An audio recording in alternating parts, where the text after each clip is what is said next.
and how they have improved the status of their animal. Public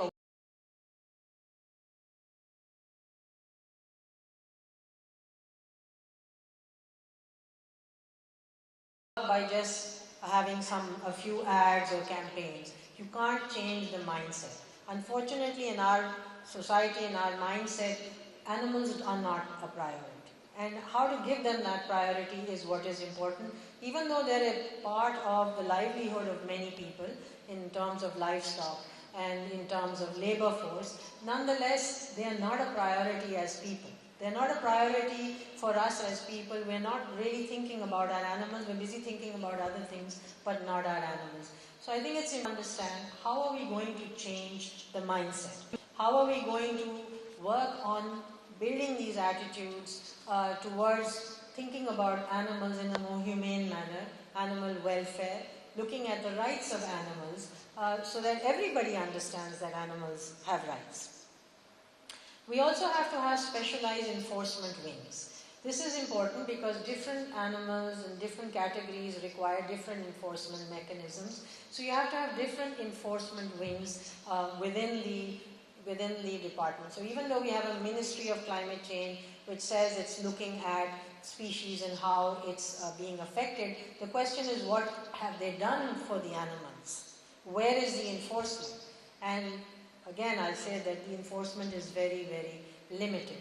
There is no enforcement, and in our entire disaster management plan, there is no plan for saving the animals. We don't even cater to that. So when we're thinking about monsoons, we're thinking about floods, we're thinking about drought, we're thinking about what to do for the people, but we're not thinking about what to do for the animals. So it's vital that we think about these things. And I think rightly said that COVID actually brought this out. We worried about all the humans, but we forgot about the animals. What about the animals? What about COVID during the animals?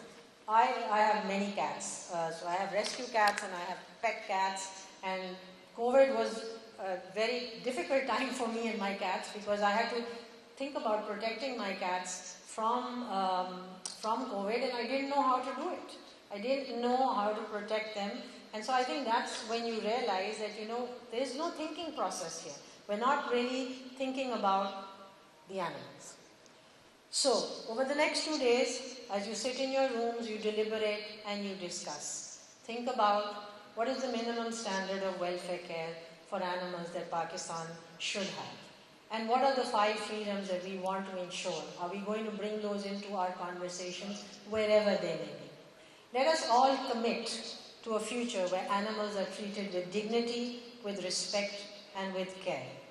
Let us redefine welfare and enact laws which build a society's values that allow other beings to coexist and don't only focus on what humans need, but focus on what everyone needs. Together, if we have the right thinking, if we have the passion, and if we have the will, we can make Pakistan a leader in animal rights, in animal welfare, and we can show the world how well we take care of our animals.